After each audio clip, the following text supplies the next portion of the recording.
ఒక ప్రాముఖ్యమైన సేవకుడు రోడ్డు మీద వెళ్తున్నప్పుడు అక్కడ ఒక సంఘటన జరిగిందండి. అక్కడ ఇద్దరు తాగుబోతులు ఫుల్లుగా తాగేసి కొట్టుకుంటున్నారు. వాళ్ళు చాలా తీవ్రంగా అరుచుకుంటున్నారు.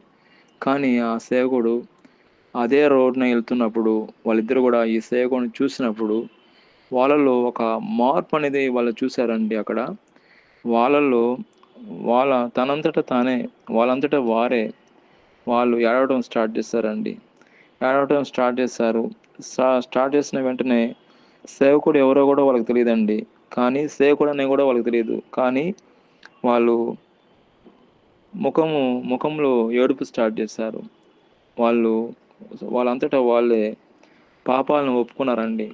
వాళ్ళంతట వాళ్ళే పాపాల్ని ఒప్పుకోవడమే కాకుండా యేసు ప్రభువుని సొంత రక్షకుడిని అంగీకరించారండి. ఇదంతా గూడా ఎలా జరిగిందంటే అది దేవుని యొక్క మహా కృప అండి.